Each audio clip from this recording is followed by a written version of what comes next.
Assalamualaikum warahmatullahi wabarakatuh. Perkenalkan, nama saya Lita Juliarti. Saya akan menjelaskan materi tentang siklus biogeokimia. Apa itu siklus biogeokimia? Siklus biogeokimia adalah peredaran bahan abiotik dari lingkungan melalui komponen biotik dan kembali lagi ke lingkungan. Siklus biogeokimia dikelompokkan ke dalam 3 tipe siklus. Yang pertama, siklus gas atau gas, karbon, nitrogen, belerang. Dan yang kedua, siklus padatan atau sedimen atau fosfor. Yang ketiga, siklus air atau hidrologi. Yang pertama, siklus karbon. Karbon merupakan salah satu unsur yang mengalami daur dalam ekosistem. Dimulai dari karbon yang ada di atmosfer, berpindah melalui tumbuhan hijau, konsumen, dan organisme pengurai, kemudian kembali ke atmosfer. Di atmosfer, karbon terikat dalam bentuk senyawa karbon dioksida atau CO2. Ini adalah gambar siklus karbon. Dapat dilihat bahwa ganggang laut menyerap karbon dioksida untuk proses fotosintesis. Tumbuhan melakukan karbon dioksida yang diserap untuk proses fotosintesis akan dilepaskan ke udara, kemudian dihirup oleh hewan dan manusia. Kemudian hewan dan manusia melakukan respirasi. Kemudian hewan yang mati akan diurai oleh bakteri, kemudian akan menghasilkan bahan bakar fosil, dan kemudian diolah oleh manusia,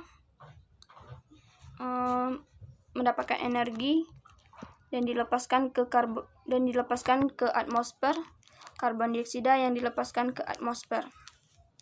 Dan begitulah proses siklus karbon. Selanjutnya, siklus nitrogen. Nitrogen merupakan unsur yang penting dalam kehidupan. Unsur dari asam amino yang membentuk protein dan nukleosida, serta sebagai bahan penting yang membentuk asam inti di dalam sel. Ini adalah gambar daur nitrogen. Tumbuhan menyerap nitrat.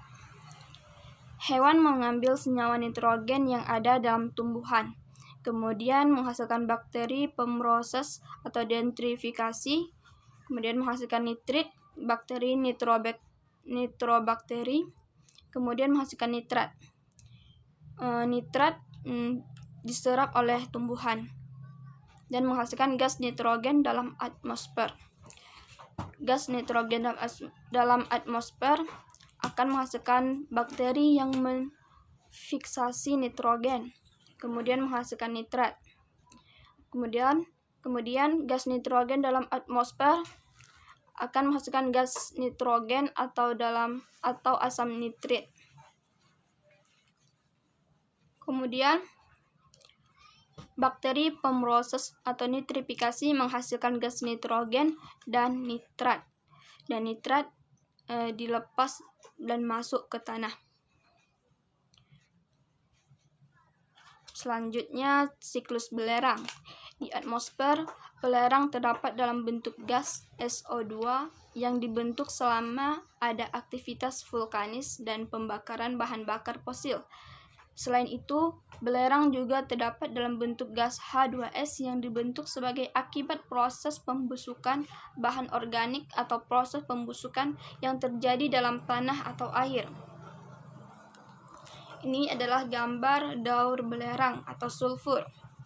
Sulfat atau SO4 menghasilkan reduksi sulfat menjadi sulfida, kemudian menghasilkan hidrogen sulfida atau H2S, menghasilkan bakteri fotoautotrof anaerobik, kemudian menghasilkan sulfur dan menghasilkan bakteri kemolitotrof, mengoksidasi sulfur, kemudian menghasilkan sulfur SO24 dan diserap oleh tumbuhan.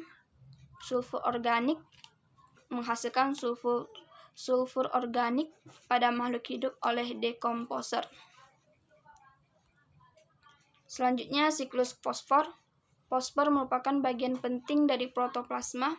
Unsur tersebut biasanya diserap tanaman dalam bentuk H2PO4, HP4-2, dan P4-3. Unsur fosfor merupakan salah satu unsur utama dalam pupuk komersial, sehingga industri pupuk fosfat sangat berperan dalam menjalankan siklus fosfor, karena bahan baku pupuk fosfat adalah batu-batuan fosfat yang tersedia di alam.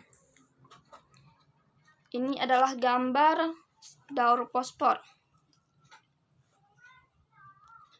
Selanjutnya, siklus air. Di dalam siklus air atau siklus hidrologi, air akan berpindah melalui berbagai tahap proses yang sangat kompleks. Apalagi pada permukaan bumi bervegetasi seperti hutan, maka proses hidrologi menjadi lebih kompleks.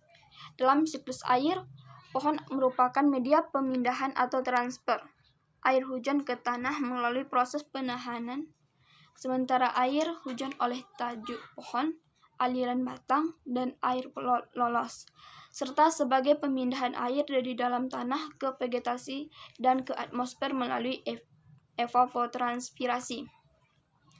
Ini adalah gambar siklus air, yaitu air menguap, udara yang lembab membentuk awan, kemudian angin menggerakkan awan ke udara yang lebih dingin. Selanjutnya, uap air yang berat jatuh menjadi hujan, dan zat kimia untuk keperluan pertanian dan pupuk menembus ke sungai melalui air tanah. Kemudian, air diambil untuk keperluan rumah tangga dan untuk tumbuhan. Kemudian, untuk pembangkit tenaga listrik, dan diekspor ke atmosfer dan terbentuk awan dan menjadi hujan asam dan kembali lagi ke sungai.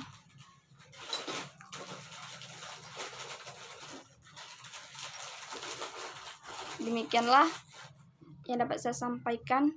Wabillahi taufiq wal hidayah. Wassalamualaikum warahmatullahi wabarakatuh.